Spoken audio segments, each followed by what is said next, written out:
You've been performing for so long that you forgot it was a performance, not on stage, not in front of cameras, in the ordinary moments, at work, with your family, in relationships, sometimes even alone in a room with no one watching.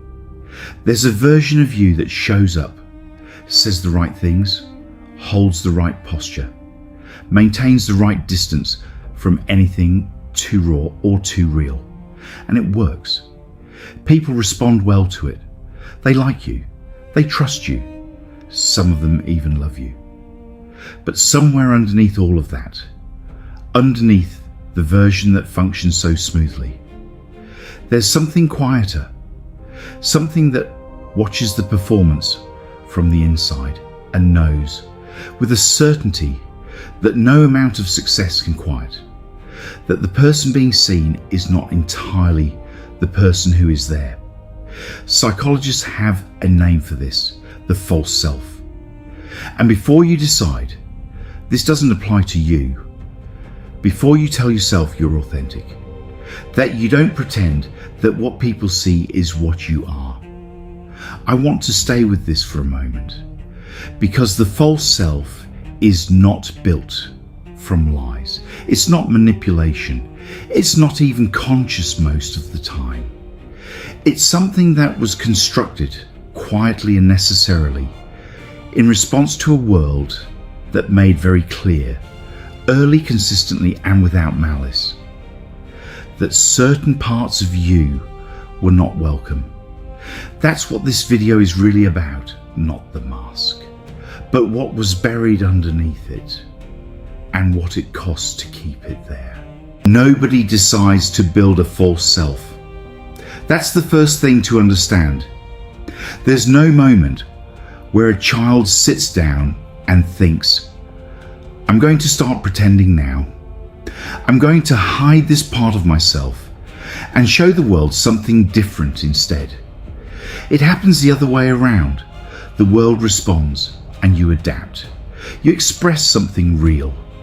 Excitement, anger, sadness, need, fear, a part of your personality that feels completely natural from the inside.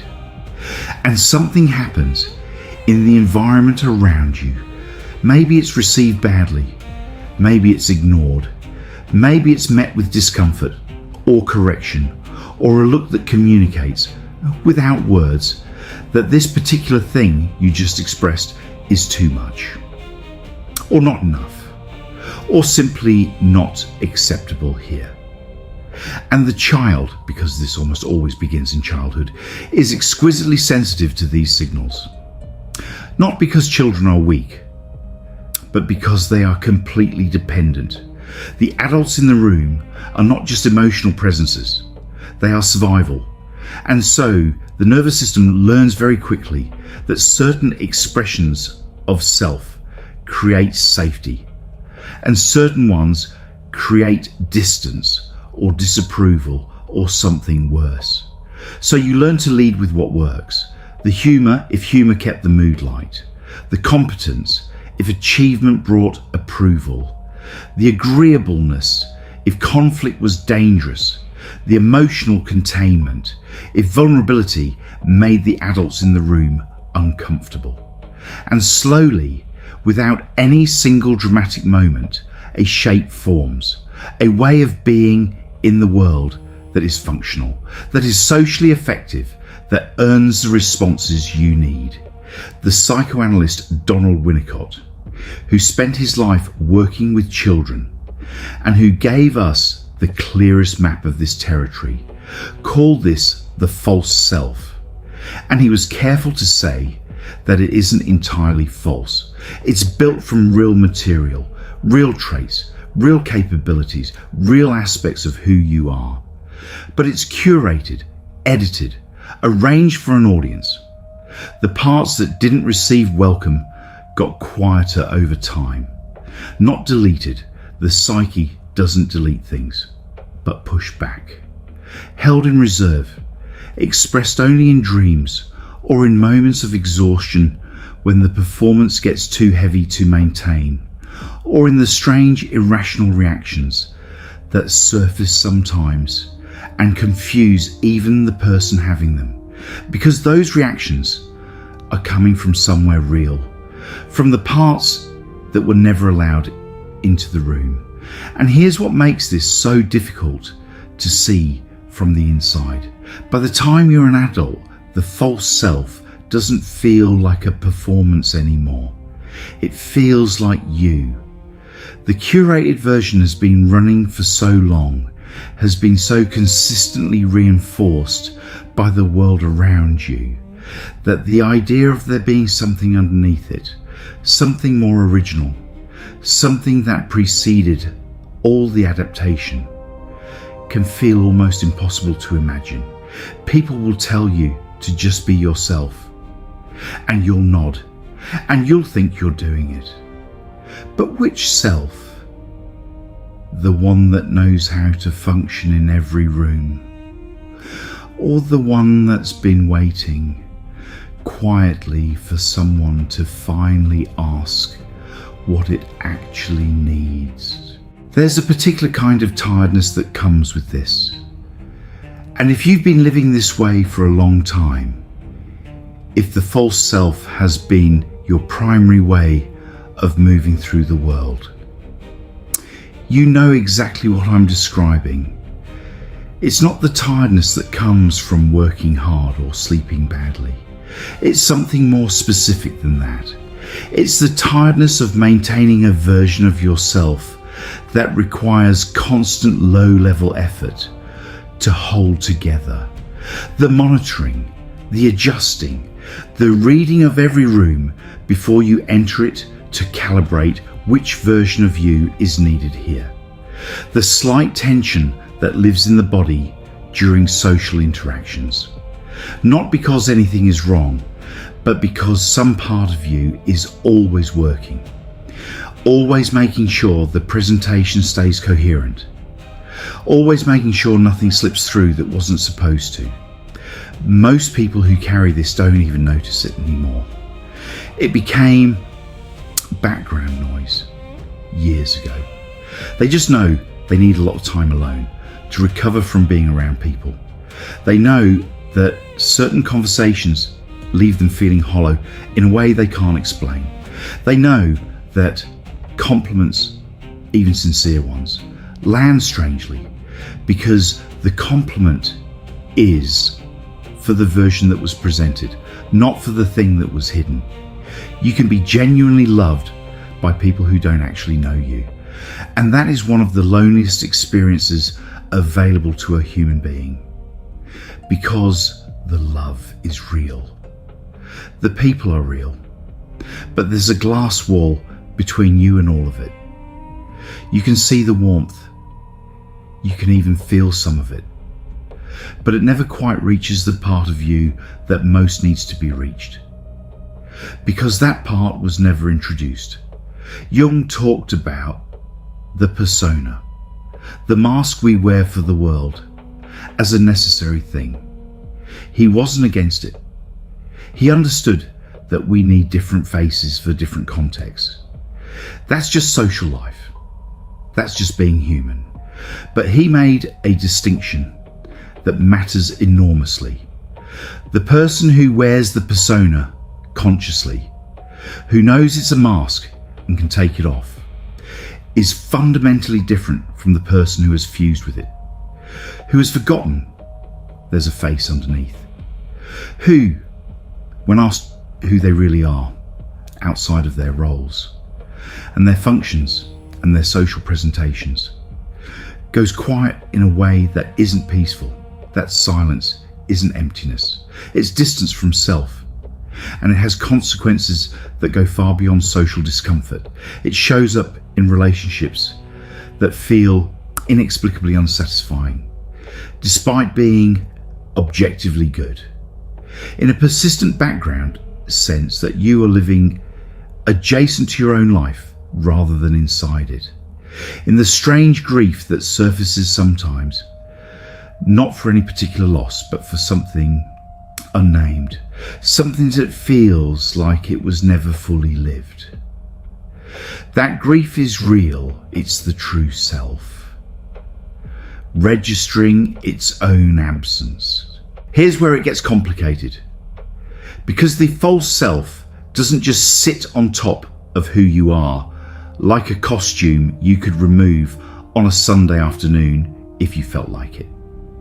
Over time, over years and decades of consistent use, it becomes the architecture of your life. Your career was probably built around it. The skills you developed, the roles you chose, the version of yourself you presented in every interview and every performance review, all of it shaped by what the false self does well. Your relationships were formed around it. The people in your life know this version of you. They have expectations built on it. They have affection for it. In some cases, they depend on it. And your own sense of identity, the story you tell yourself about who you are, what you value, what kind of person you are, is built substantially on the foundation of what the false self has achieved. So when someone suggests that there might be a more authentic version of you underneath all of that, the reaction is rarely simple curiosity. It's closer to vertigo. Because if the self you've been presenting isn't the real one, then what is? And if you dismantled it, what would happen to everything built on top of it? The relationships, the career, the carefully constructed life that works, that functions, that other people look at and see as evidence that you have it together. This is why people don't just decide to drop the false self one afternoon. The stakes feel enormous, and in some ways they are. Jung understood this too. He wrote about the process of individuation, the lifelong movement toward becoming who you actually are, as something that cannot begin in earnest until midlife, and often not until a crisis forces the question. Because before the crisis, the false self is simply too useful. It's delivering results. It's maintaining stability. There's no obvious reason to question it. And then something happens. It's different for everyone. Sometimes it's a relationship ending in a way that reveals how little of yourself you actually brought to it. Sometimes it's a professional achievement that arrives and delivers none of the satisfaction it was supposed to. Sometimes it's a depression that doesn't respond to the usual fixes, that sits there heavy and persistent, immune to productivity and achievement and all the things the false self is good at. Sometimes it's just a quiet moment, unplanned, unremarkable, where you catch a glimpse of yourself in a way you can't immediately explain away. A flash of recognition that something is off, that the person living this life and the person who should be living it are not entirely the same. That moment is uncomfortable, but it is also, if you can stay with it, rather than immediately returning to function, the beginning of something, not a crisis, a question. The most important question most people spend their entire lives carefully not asking. Who am I when I stop performing? That question has an answer. It's not a comfortable answer, and it doesn't arrive all at once. But it's there, underneath the architecture of the false self, underneath the years of adaptation and performance and carefully maintained presentation. There is something original. Winnicott called it the true self, and he was careful about how he described it, because the true self is not some elevated, perfected, spiritually awakened version of you that has been waiting patiently to emerge in all its glory. It's not a destination. It's not a higher state. It's something much simpler and much more radical than that. It's the part of you that existed before the editing began, before you learned which parts of yourself were welcome and which ones needed to be managed. Before you developed the monitoring, the adjusting, the social calibration. Before the performance became so automatic that you stopped noticing it was a performance. It's the unmediated response, the genuine reaction. Before the genuine reaction gets filtered, the thing you actually feel before you decide what you're allowed to feel.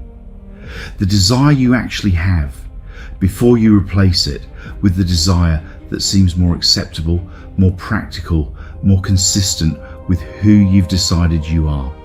For some people, catching a glimpse of this is disorienting because what surfaces is not always flattering.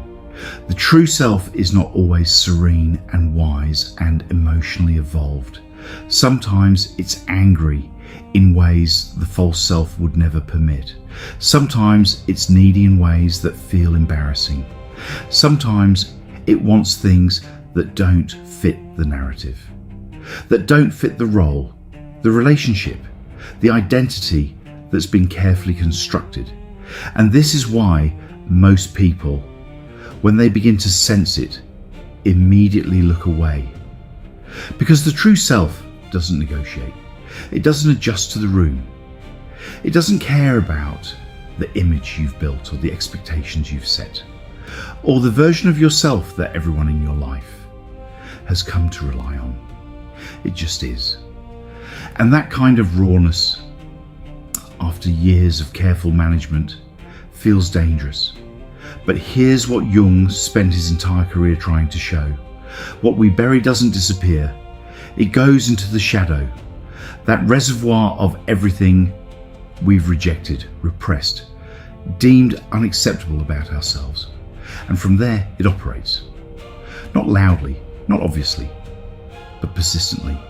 It shows up in the disproportionate reactions, the sudden irritability that comes from nowhere, the inexplicable attraction to people who embody the very qualities you've spent years suppressing in yourself, the recurring dreams that seem to be speaking a language you don't quite understand, but that feel more honest than your waking life. The shadow doesn't go away because you stop looking at it, it just gets louder. And the false self, no matter how well constructed, no matter how socially effective, cannot contain it forever. Not without cost. Not without the low-grade exhaustion, the hollow quality of success, the glass wall between you and the people who love you. The buried self will find a way to be known.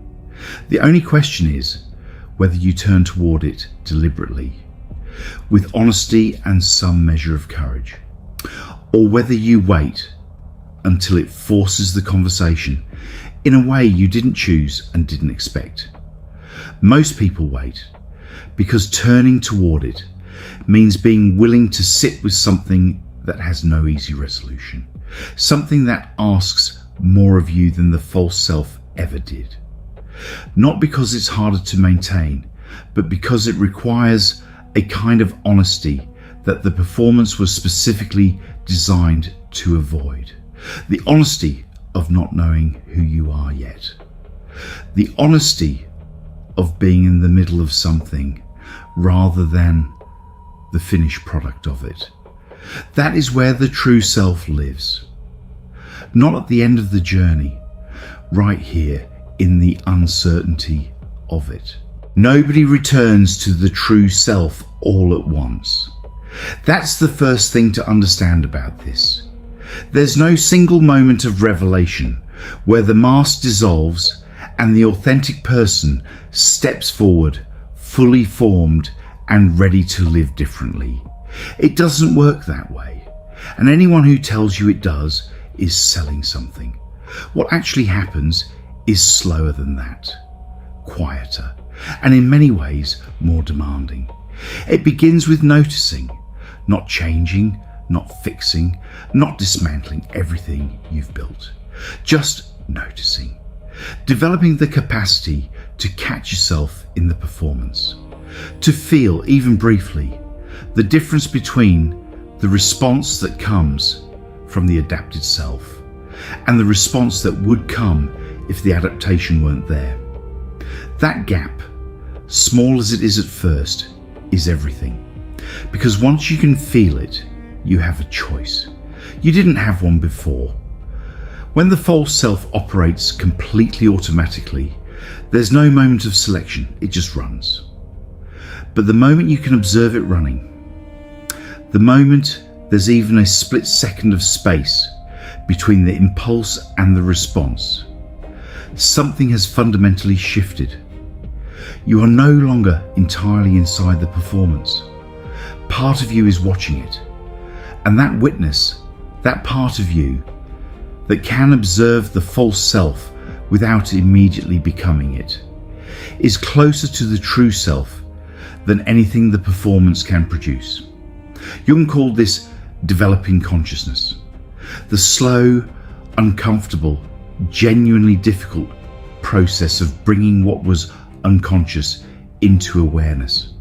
Not to destroy it, not to judge it, but to see it clearly for the first time. Because what you can see, you can relate to differently. The false self that you can observe is no longer in total control.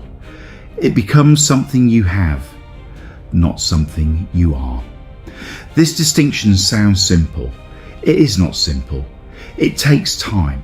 It takes the willingness to be uncomfortable in moments where the comfortable, automatic response would be so much easier. It takes sitting with the question, is this actually what I think? Or is this what I've learned to think? Is this actually what I feel? Or is this what I've learned to feel? And it takes, and this is the part most people resist most, allowing some of what was buried to come back into the light. Not all of it at once. Not in ways that blow up the life you've built, but gradually, carefully, in the small moments that don't carry enormous stakes, saying the thing you actually think instead of the thing that will land well, expressing the feeling that's actually there instead of the feeling that seems appropriate, wanting what you actually want, even if only privately at first, without immediately replacing it with something more manageable. These are small acts. They feel almost trivial in the context of everything we've been discussing, but they are the return. Each one is a small act of loyalty to the person who was there before the performance began. Each one closes the gap slightly between the life you're living and the life that would feel from the inside like yours. Winnicott said something that I keep returning to. He said that the purpose of psychotherapy, and I would extend this to any genuine inner work, is not to make the person more functional. Functionality is what the false self already delivers. The purpose is to make contact with the true self possible, not to fix you, not to optimize you, not to make you better at performing, to make it possible finally for you to actually be there, present, unguarded, in contact with your own experience rather than managing it from a careful distance. That is what the return looks like. Not dramatic, not sudden, not the end of complexity or difficulty or the parts of yourself that are still unresolved. Just more real, more of you in the room, in the life, in the relationships, and less of the performance that was never the point. If you've stayed with me through all of this, I want to stop here for just a moment, not to interrupt what we're building, but to say something that feels true. This kind of conversation doesn't happen much, not in the places most of us spend our time. The world is very good at reinforcing the false self, rewarding the performance, measuring the output, responding to the curated version with approval and opportunity and all the things we learn to want. It's much rarer to find a space where the question underneath all of that gets asked out loud. If this channel is that space for you, subscribe, not as a transaction, but because this is what we do here, consistently, without pretending the hard questions have easy answers. Every week we go somewhere most people spend their lives carefully avoiding. If that's what you're looking for, stay. Now, there's one more thing I want to say before we close. Something that I think is the most important piece of everything we've covered today, and also the most easily misunderstood. We've talked about the false self as something that was built, as something that costs, as something worth looking underneath. But I want to be careful here, because there's a version of this conversation that turns into another performance, another project for the false self to manage, another identity to construct. This time the identity of someone who is doing the work, who is on the journey, who is authentically themselves in a way they can present to the world. The true self cannot be made into a project. The moment you start performing authenticity, you've lost it.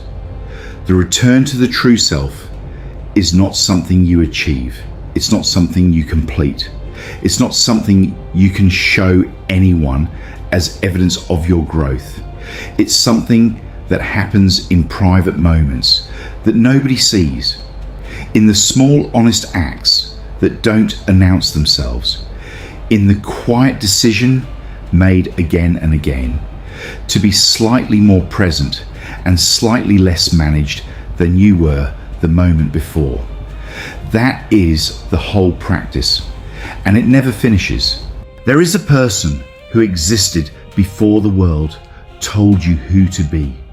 Not a better person, not a simpler one, not someone free of complexity or contradiction, or the parts of yourself that are still unresolved, just prior, before the editing, before the careful arrangement of what was shown and what was kept back. That person never left, they just got quiet. And the strange thing, the thing that takes a long time to really understand, is that everything you've built on top of that silence was an attempt to get back to what the silence already contained. The achievements, the approval, the carefully maintained image of someone who has it together.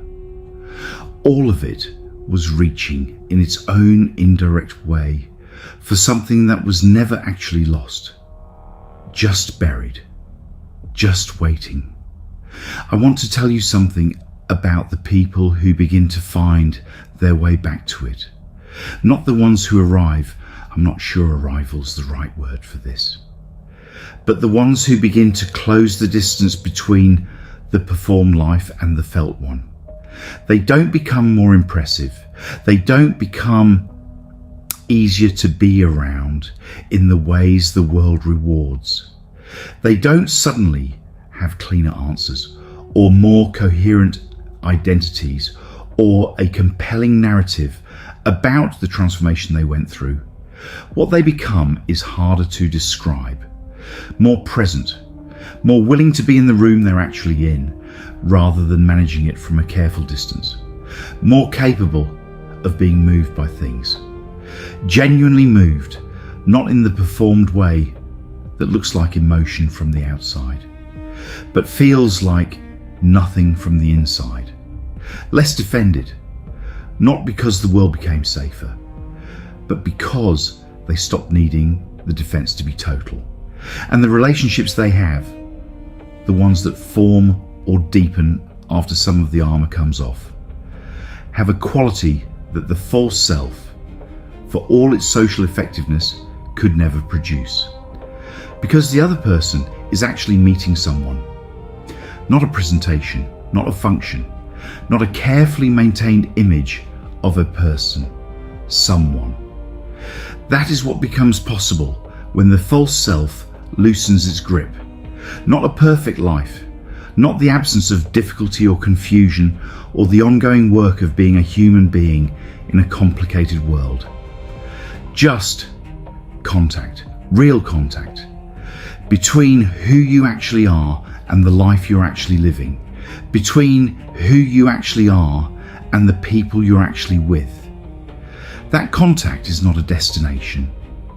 It's not something you reach and then maintain. It's something you choose again and again, in small moments that don't announce themselves and don't require an audience. The choice to be slightly more honest than comfortable, slightly more present than managed, slightly more yourself than the version that knows how to function. That choice, made consistently over time, is the whole journey. It doesn't end, but it gets more familiar. And somewhere along the way, without any single moment you can point to, the performance starts to feel like the effort, and the present starts to feel like the rest. That reversal is quiet. It doesn't announce itself, but you'll know it when it comes. Because for the first time in a long time, the person in the room will be you. Not the version of you that learned to survive, you. If something in this video reached something real in you, share it with someone who needs to hear it. Not broadly. Think of one person, the one who you sense is living slightly outside of themselves, who performs well and feels it costs something. Send it to them without explanation. They'll know. Leave a comment below, a real one. Tell me where you recognised yourself in this conversation. Tell me what part of you has been kept back the longest. Or tell me what you want us to explore next. What question about the inner life you haven't heard asked out loud anywhere else? This channel exists because of that conversation. I'll see you in the next one.